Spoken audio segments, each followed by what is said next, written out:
ITDC and the Ministry of Tourism, Government of India, welcome you to the Sonne Lumiere at the Old Fort.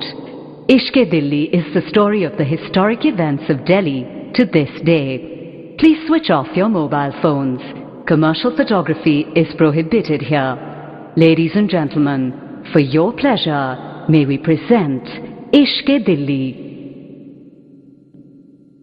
A mold of dust is tiny, but it tells the direction of mighty winds.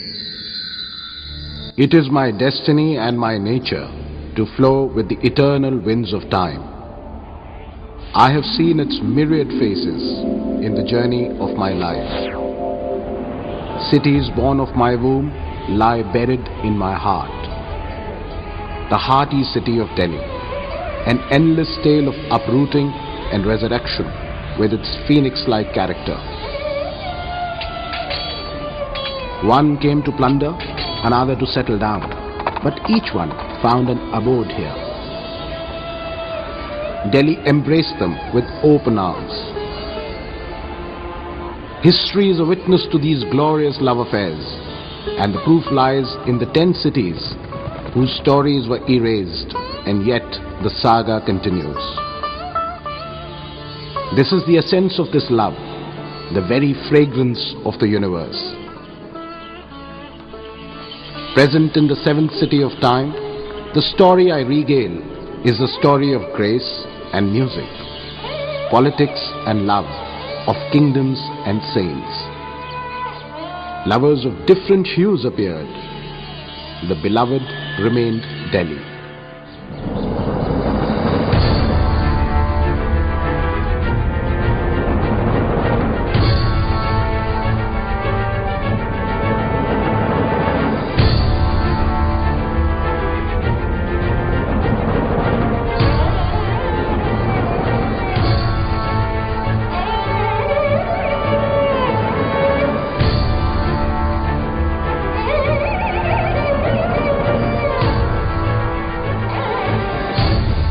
The twain shall never meet, but one is unimaginable without the other.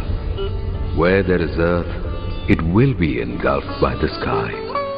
The speck of dust, witness to the antics of time, inscribed this fable of love in the book of his heart.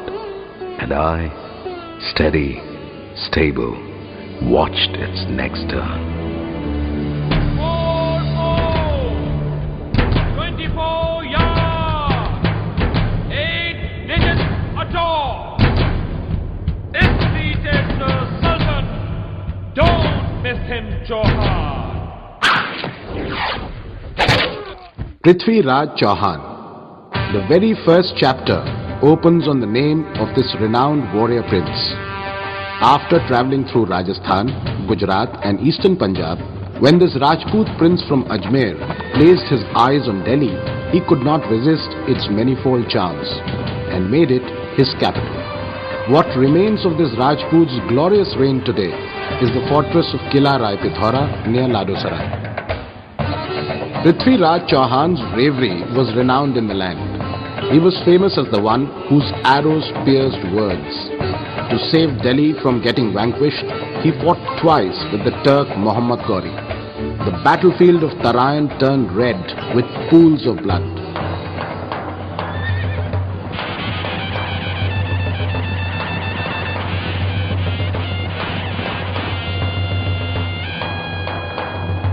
Chand Bardai, in his Prithvi Raj Raso, has sung of Chauhan's bravery in 1300 ballads.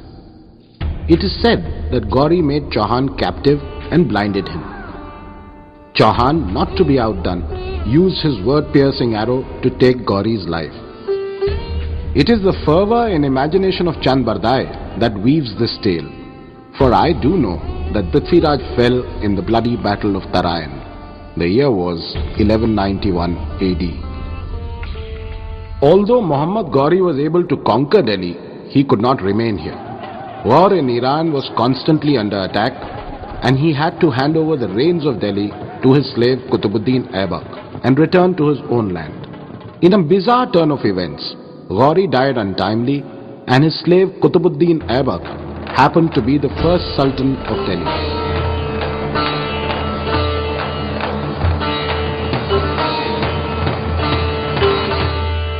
The Turkish sultans would purchase slaves from the markets of Bukhara and Samarkand and train a select few in the art of combat and then grant them high titles. One such slave, Iltutmish, was blessed in his stars. Within 4 years, Qutbuddin Aibak passed away.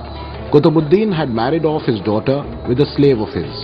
Qutb's slave, son-in-law and governor of Badayu, Shamsuddin Iltutmish, thus came to be the second Sultan of Delhi. The city, built by the Turks in 1206, is still known as Qutb Mehroli. The White Palace, Red Palace, Green Palace, the Mosque Qubatul Islam, madrasas and minars were the pride of this beautiful city.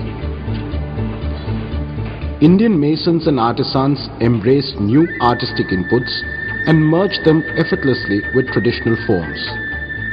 The palaces and mosques are now reduced to ashes, but the 74-meter high tower of the Sufi saint Bakhtiyar Kaki stands tall even today. Hauz-e Shamsi, built by Iltutmish, kept the city quenched. In their reign of 85 years, the Turks made Delhi into a very big center of governance. Iltutmish's fame spread as far away as Punjab, Bengal and Multan. After the glorious era of King Harshvardhan, this was India's second sunrise. The speck of dust was entrenched in these stories of time. Iltutmish was on his deathbed and worried about the future of his kingdom. Now what was to take place, the annals of history had perhaps never witnessed.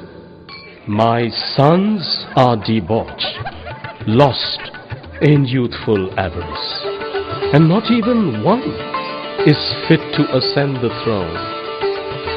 Razia, my daughter, is most capable and wise. Razia shall be the Sultan upon my death. Indeed, Razia Sultan ignored the Parda, learned the strategy of governance and sat on the throne of Delhi for 3 years. And then this star too faded away.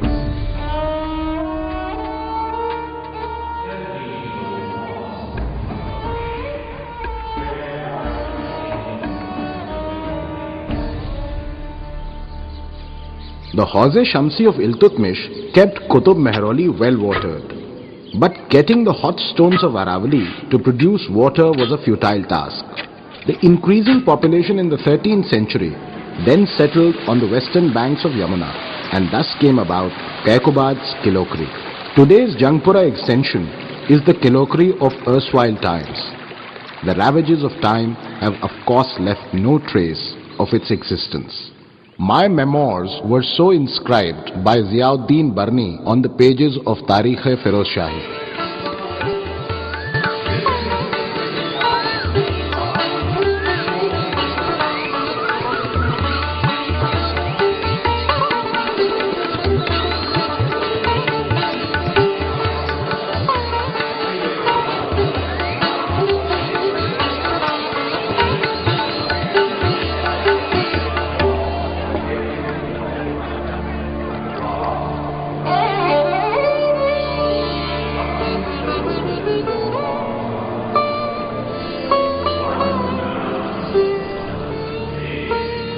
In this city was one passionate lover of Delhi, Tutiye-Hind, Hazrat Amir Khusro.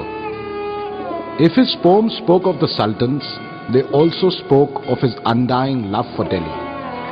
If they were given to questions of philosophy and thought, they were also redolent with youthful romance. The worldly and soulful poetry of Khusro flowed from the courts of the sultans to the dargah of Sheikh Nizamuddin, from the fort walls to the narrow alleys, and his words overflowed with his love for Delhi.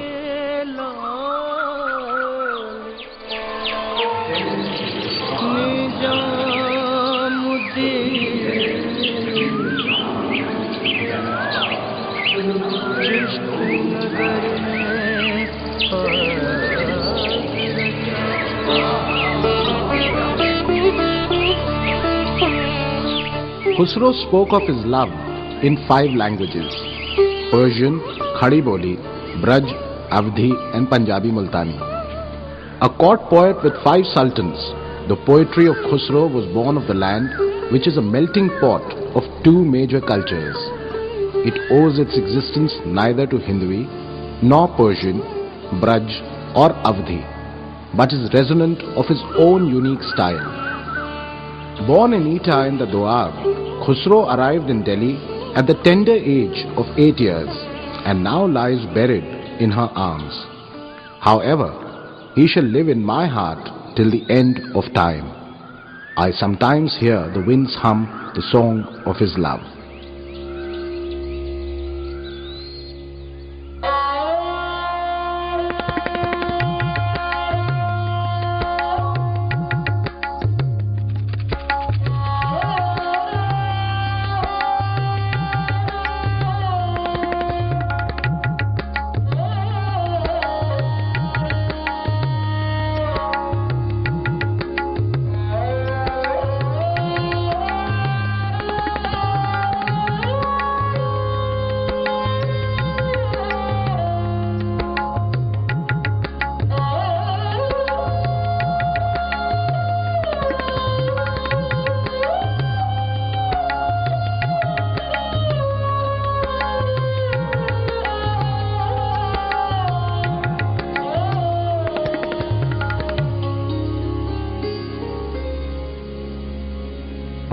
छाप तिलक सब छीनी रे मुँह से नैना मिलाए के।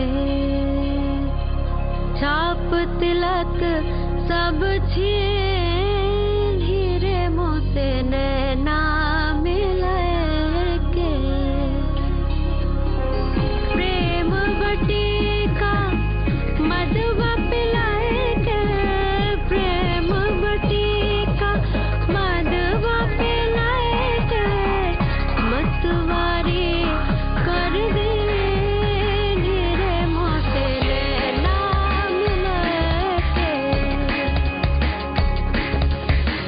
छाप तिलक सब छीनी रे मुँह से नैना नैना नैना नैना नैना मिलाए के।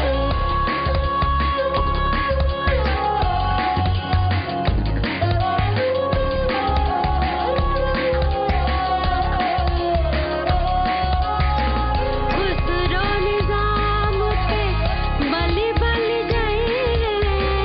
खुसरो निजाम पे बलि बलि गए। मोहे सुहागन की नीरे मोसे नैना मिलाए के। मोहे सुहागन की नीरे मोसे नैना नैना नैना नैना नैना मिलाए के। Neither Alexander nor remain the Epitaph died. How vain lie nameless without name. Time is fond of the twists of the game of chess, or perhaps it is the cyclic nature of the universe. What is born shall die, and what is dead shall be reborn. The time had signaled an end for the glory of Kaikobad's court. The Khalji chieftains conspired, and one day Kaikobad was found dead on the banks of the river Yamuna. And with this, the reign of the slave dynasty, which began with Qutbuddin Aibak in the hillocks of Aravali, came to an end on these very banks of river Yamuna. 1290 saw Jalaluddin Khalji, the traitor chieftain of Kaikobad, establish a new dynasty to rule over Delhi. As the days went by, the city flourished, the palace became more ostentatious, markets were established, the city was walled and named Shahre-Nau, or a new city. However, in this continuous saga of resurrection and doom, the story was to take another twist. Far away on the banks of the Ganga, near Kada Manikpur, Jalaluddin Khalji's nephew, Alauddin Khalji murdered him, lusting the throne of Delhi. It was raining heavily when he rode into the city gates, squandering coins of gold, and held the court not in Shehr-e-Nau but in Qutub Mehroli. Horse Khas was built and kept the city quenched. Kilokri was now a forgotten story. The dawn of the Khaljis was the dusk for Kilokri. War is a synonym for destruction, yet the city of Siri was born on a battlefield. A storm arose from the borders of China, engulfing Iran, Middle Asia and Russia.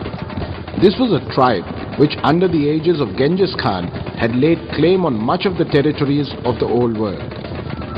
When Delhi was attacked, Alauddin Khalji removed his crown and put on his armor.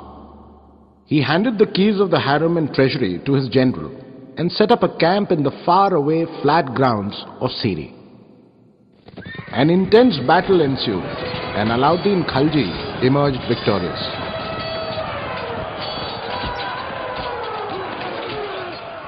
On these victory grounds was built a great two-story palace called Kasr-e-Hazar Sutun, which stood on 1,000 pillars. Gradually, Siri came into existence around it. The ruins of the 46 feet high wall of lime and stone, which defined the city of Siri, are still visible today near the Siri Fort Auditorium.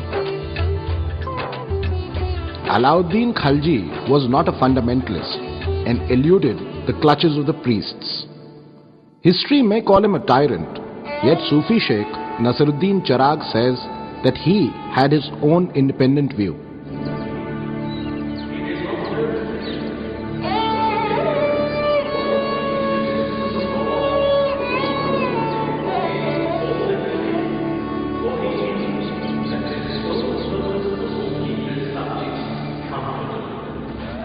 He reduced the salary of his forces when he went for battle against the Mongols. At the same time, he also reduced the prices of commodities. The markets of Delhi were flooded with goods for his subjects.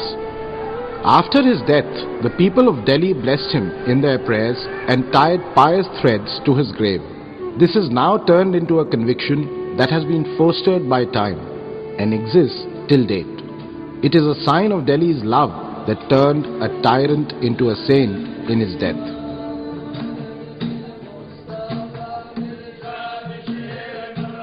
His son Qutubuddin Khalji did ascend the throne, but like a guest. One day, one of his chieftains, Ghazi Malik, advised Qutubuddin to build a new city. He looked at him askance, gave a condescending smile, and said, "When you become a sultan, then you build your city."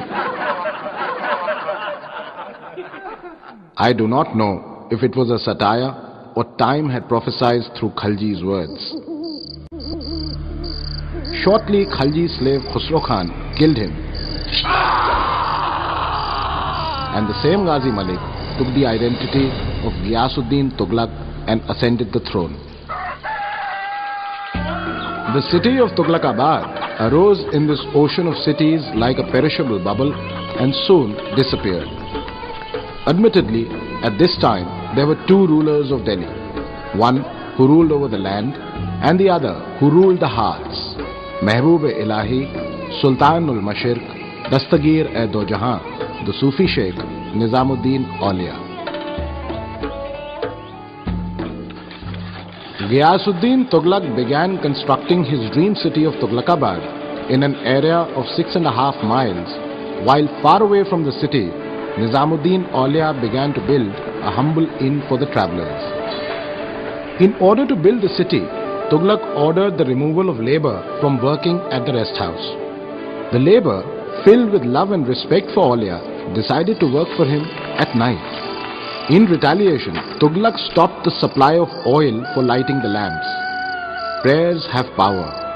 Hazrat Nizamuddin used water instead of oil to light the lamps and cursed Tughlaq.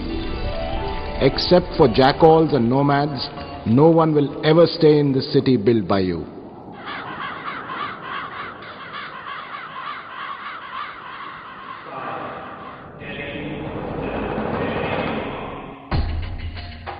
This is what Aulia had prophesied when Ghiyasuddin started to return after waging a war with the Mongols in Bengal.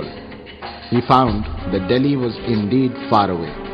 His son Muhammad Tughlaq, in honor of his arrival, erected a huge wooden pavilion. This structure fell on him like the cursed arm of time and crushed him to death. His tomb faces Tughlaqabad. At one time, there was a lake here and a bridge connected it to Tughlaqabad. Now is a road that joins Mehrauli to the village of Badarpur. Whether you believe the curse of Aulia to be true or just a tall fantasy, the fact is that a dream city built on a war footing was reduced to ruins in merely 15 years. And even after 600 springs, millions celebrate at the mausoleum of Nizamuddin Aulia.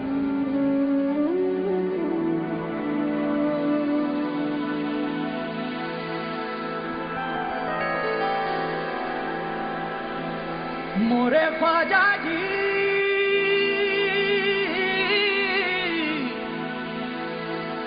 मोरे ख्वाजा जी हो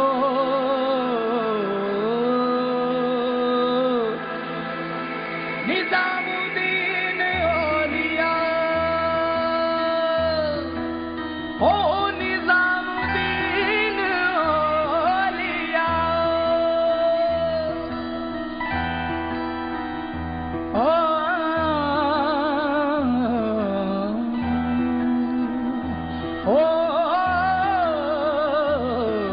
सूरत के बलिहारी निजाम तोरी सूरत के बलिहारी सूरत के बलिहारी निजाम तोरी सूरत के बलिहारी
The Sultan who left Delhi to make Daulatabad his seat of rule was Muhammad bin Tughlaq. He was his own persona. Call him eccentric or a philosopher, but the ideas he experimented were original and way ahead of his times. He once raised the taxes so high in the Ganga-Jamna plains that the farmers set their fields on fire and went into hiding in the forests. He then lured them back by giving loans from the royal treasury. Another time, he discontinued gold and silver coins and introduced copper coinage. Every household turned into a mint. International trade suffered. Finally, he issued a diktat to retrieve all the coins. The Moroccan traveller Ibn Battuta arrived in Tughlaq's court in 1334 and stayed on for 8 years. In his memoirs, he has written extensively of his time there. Tughlaq, however, could not find water in Daulatabad and began missing Delhi. He returned and established the city of Jahanpana. This city, spread from Siri to Qutb, was the biggest till now. Now, 3 interconnected cities existed: Jahanpana, the smaller Qutb, and the smallest, Siri. Neither the city nor the palace have survived. The scattered pages of this story are found in and around Begumpur, Haus Khas, Uday Park, Panchsheel Enclave, and Shahpur Jat. These places stand on the very land of Jahanpana.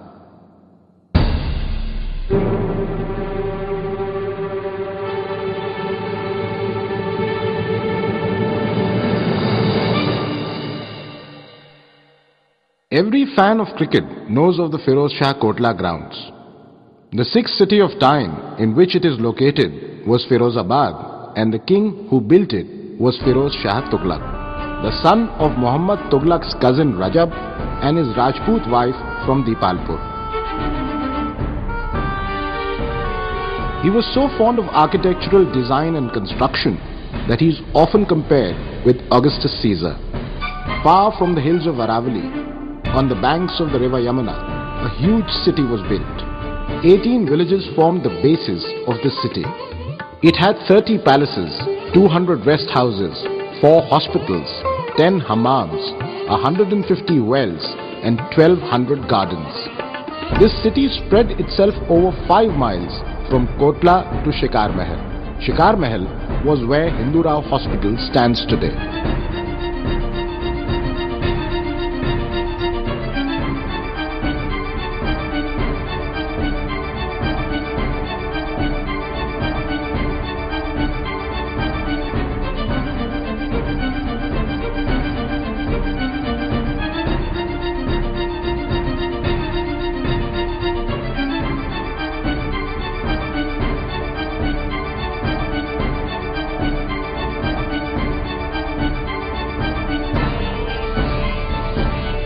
Two Ashokan pillars were brought from the faraway cities of Ambala and Meerut. One was placed in the royal palace and the other in the Shikar Mahal.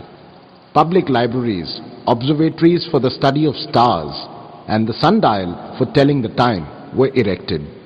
Mosques were built. Though you may not hear the call of Muezzin today, these have stood the test of time and can be seen in Khirki and Begumpur. Firoz Shah Tughlaq was a soft-hearted ruler. He reduced the tax of jizya levied on the Brahmins and got their texts translated into Persian. In 1368, when lightning struck the Qutub Minar, he had the top 2 minarets built again.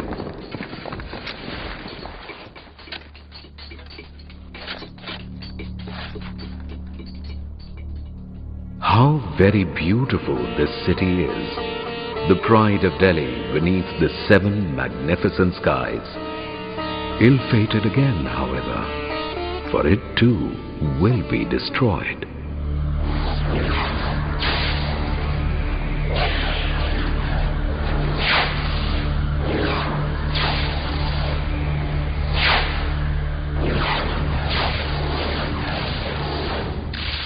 It is a cold December night.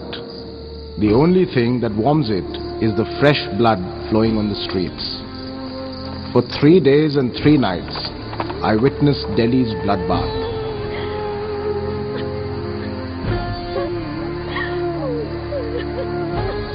decimated bodies, plundered bazaars, frightened eyes that peeped through the crevices of closed doors, as though waiting for somebody to leave. On December 1398, when Taimur Lung left Delhi, his sword was stained with blood of countless lives, and my heart with scars that would never heal.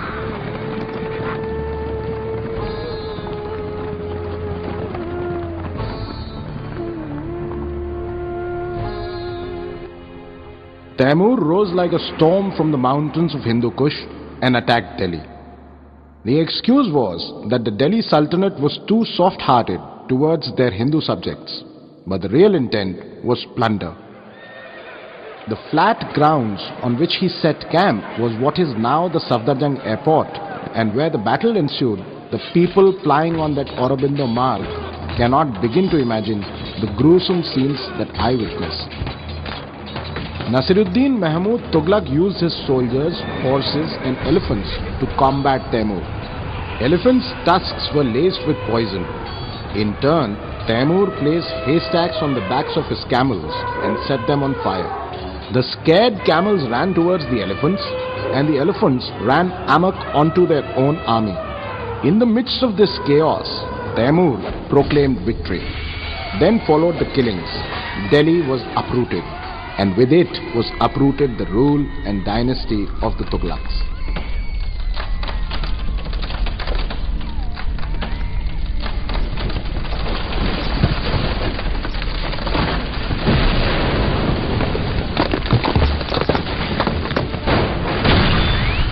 Delhi was no longer the loved one. The Sayyids came by and then the Lodhis. A few mosques were built and some mausoleums, but the fervor of love was not the same as before. After a long wait of 130 years, which seemed endless, in 1526, the son of Sikandar Lodhi Ibrahim faced Babur, the descendant of Taimur, in the Battle of Panipat.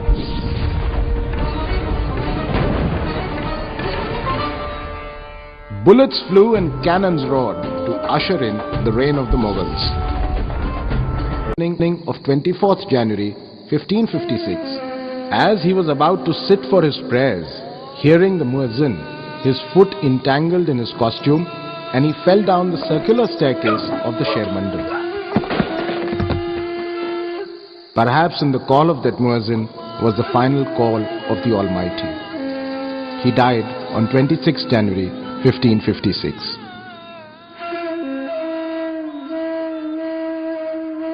Though named Humayun, or the Fortunate One, misfortune hounded him throughout his life. An attractive personality, but ineffective.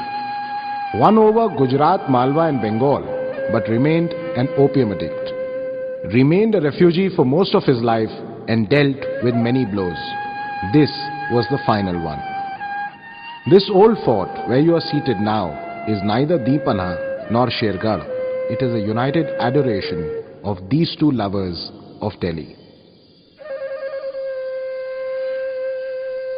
The recorded history of the tales of the lovers of Delhi form the pages of the Book of Heart of the Speck of Dust.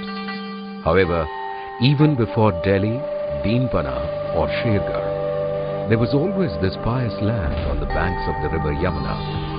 Today's old fort and the land around it forms the backdrop for a grand epic written in 800 BC, which the world knows of as the Mahabharata. In the second of the 18 parts of the Mahabharata, the city of Indraprastha, depicted by Ved Vyas, is lost somewhere between here and the Nigambodh Ghats in this great mystery of the universe. When King Dhritarashtra portioned the land between the Kauravas and the Pandavas, the Pandavas received the 5 villages of Tilpat, Bagpat, Panipat, Sonipat and Indrapat.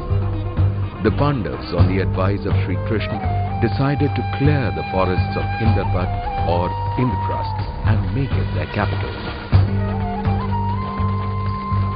They prayed to Agnidev for help. When the forests burned, a demoness ran out and sought shelter in the arms of Arjuna. This was Maya. Maya was entrusted with the responsibility of building Indraprastha. The palace that was built was illusionary, Kings, saints and gods arrived from far and near to look at it. Duryodhan, the Kaurav prince, also took a tour of the city with his uncle Shakuni and was entranced. But it did not take long for this to turn into envy. The palace had many attractions that created illusions and deluded the mind. Duryodhan too was misled. As he lifted his foot to cross the courtyard of the palace, he fell into a pond instead. The maids and Queen Draupadi, who were looking on, began to laugh at the spectacle. Feeling insulted, he left the palace in anger. His uncle Shakuni incited him to seek revenge and invited Dharmaraj Yudhishthir to play a game of dice. Yudhishthir lost all that he possessed and finally put his wife Draupadi at stake. Seeking revenge, Duryodhan proceeded to disrobe Draupadi in the royal court. Draupadi cried out to Sri Krishna for help, and he saved her from getting shamed in public. For 13 years after this, the Pandavas stayed in exile. On their return, began the greatest epic battle for the sake of Dharma, the Mahabharata.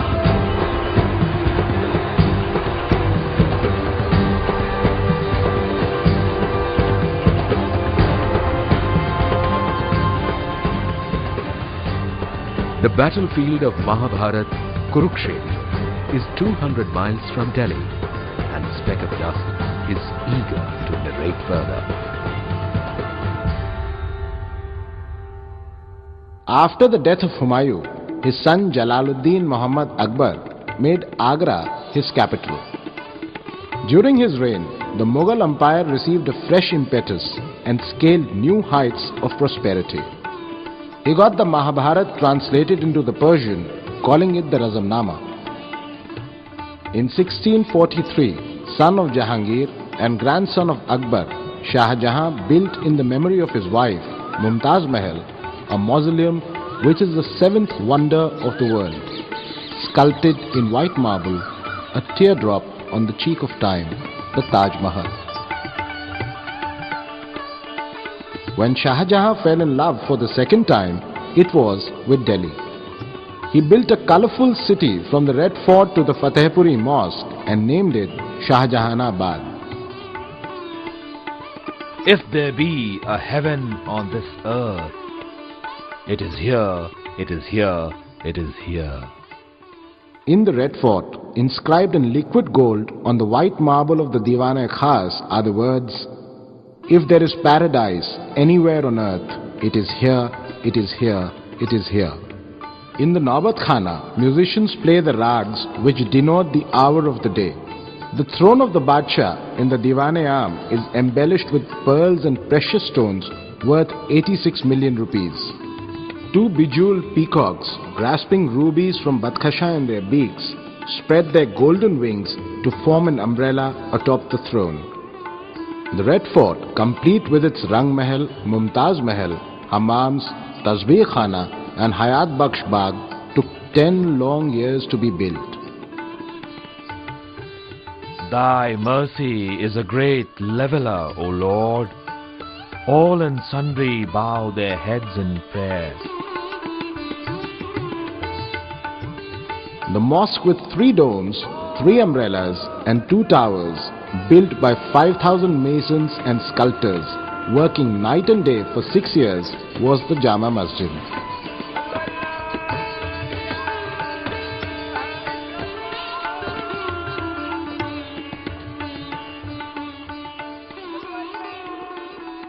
Relish the biryani, kebabs, sharbats, faluda and shirmal here. Watch magicians cast a spell on the streets or hear a dastan go weave tales of fantasy of Hatim Tai and Sindbad. Wish to your heart's content. Buy a lover for the lovesick, elixir of youth for old, and pink of health for the ailing. There is so much here that the wealth of Kuber falls short. Between this bazaar runs a canal in which you can see the reflection of the shops laden with untold goods. This is the 1520 meters long Chandni Chowk, built by Jahan Ara, the daughter of Jahangir.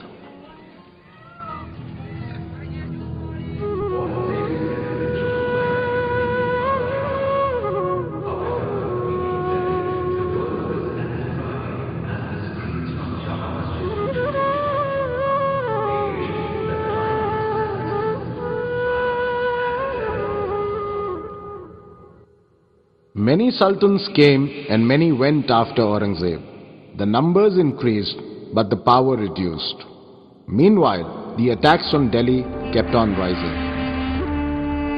Thy face is smeared with the dust of destruction. The plight of the heart is same as the plight of Delhi. Nadir Shah of Iran, who came as a guest in 1739, plundered the city, stole the Peacock Throne and the Kohinoor from the Red Fort. When the attacks continued, the Maratha chiefs took Shah Alam under their custody. And that East India Company, whose William Hawkins, in the court of Jahangir, begged permission to trade with folded hands, barely 150 years later, in 1803, the same company's Lord Lake defeated the Mughal king and Daulat Rao Sindhia at Patparganj to take over the seat of Delhi. The land of God, the Sultanate of the King, rule of the company, all and sundry are notified. It was said that the Sultanate of Shah Alam extended merely from Delhi till nearby Palam.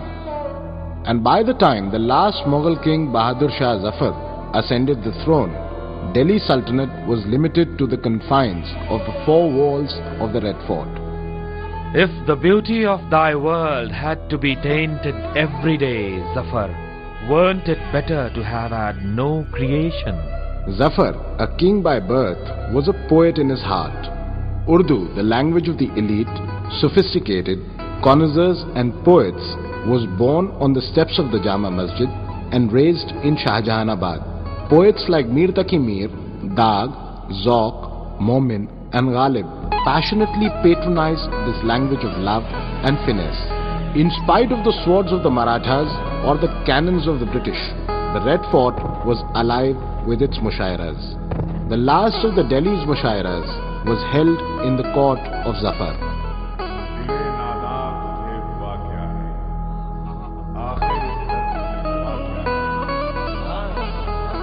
In 1857, a soldier named Mangal Pandey revolted in Barakpur, and by the time it reached Delhi, it became a full-fledged uprising.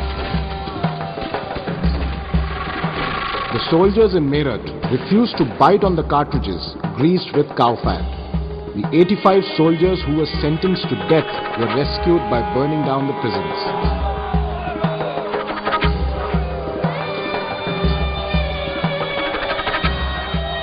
Rani Lakshmi Bai, Nana Sahib, Tatya Tope, Kumar Singh, Begum Hazrat Mahal were committed to fight until death. On reaching Delhi, the revolutionaries convinced Bahadur Shah to join the struggle.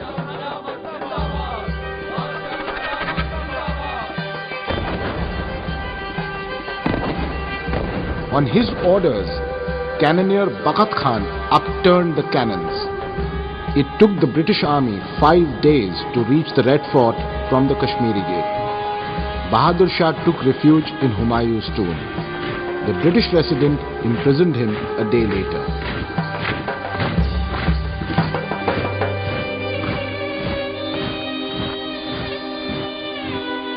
He who had once commanded from the Red Fort faced a trial there. Court stands adjourned till 10 o'clock tomorrow morning. He was sentenced to a life imprisonment and exiled to Rangoon. And there, in 1862, this last of the great Mughals passed away. After 200 years of Mughal reign was finally written off by the British, they turned the Red Fort into a cantonment and continued to rule from Calcutta. From the 1st of November 1858, Queen Victoria was in direct command of India. By December 1911, British rule was well established over most of India, and there were several problems in running it effectively from Calcutta. When Britain's newly crowned King George V and his Queen Mary arrived at the Bombay port, they were to board a 5-day train journey to Delhi.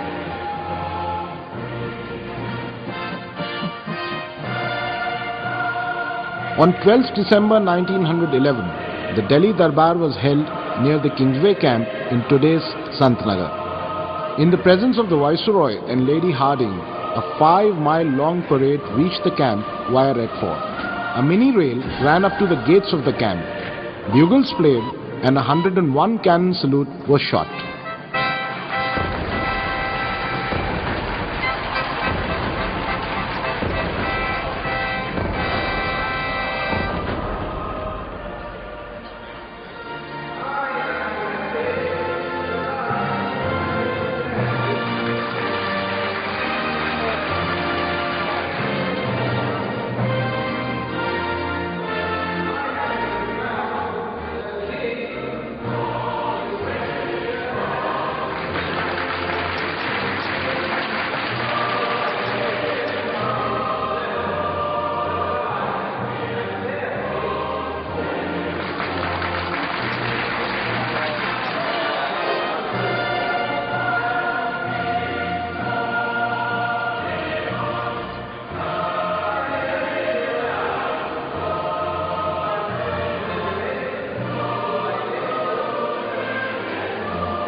Although the British had come to enslave India, they soon succumbed to the charms of Delhi.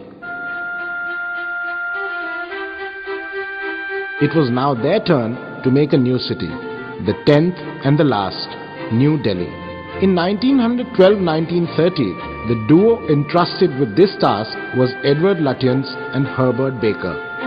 After a lot of rumination and arguments, it was at last decided that this symbol of British rule would adorn the Raisina Hills, south of Shahjahanabad.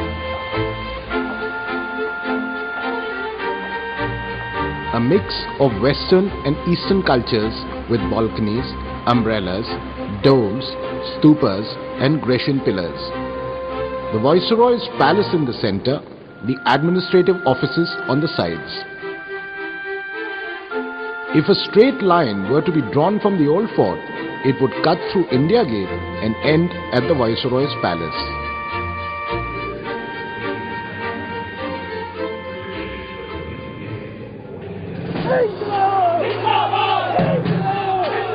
The whole country was in revolt and the rulers in Delhi helpless. A population of 40 crores men and women had the sole desire in their heart, freedom. The efforts of Gandhi, Nehru, Gokhale, Patel, Tilak, Bose and Azad finally yielded results, and India earned her freedom on 15th August 1947.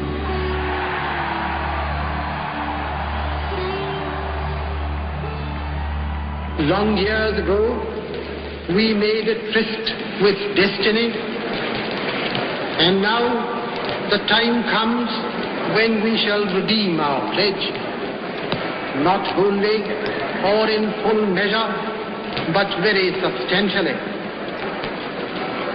At the stroke of the midnight hour, when the world sleeps, India will awake to life and freedom. Jawaharlal Nehru became the first Prime Minister of an independent India, and the Indian tricolour unfurled from the Red Fort for the first time.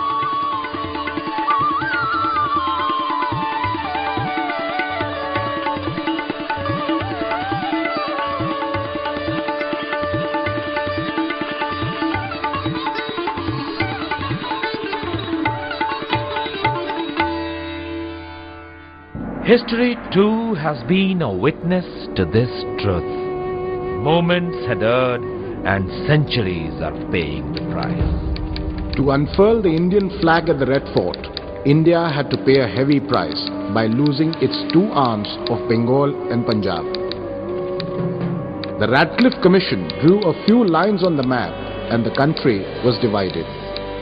The country that saw the dawn of independence on the foundations of unity and brotherhood was now torn apart by the politics of religion and the bloody nights of massacre.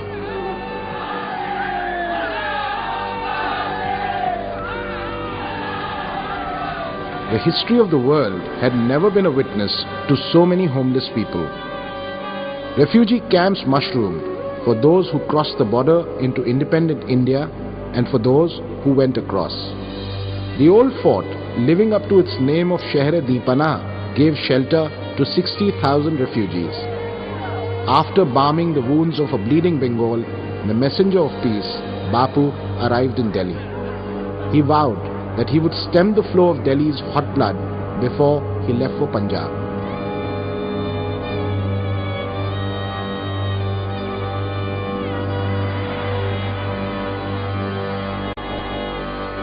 But 30th January 1948 saw the body of this saint from Sabarmati riddled by the bullets of Nathuram Godse. This great soldier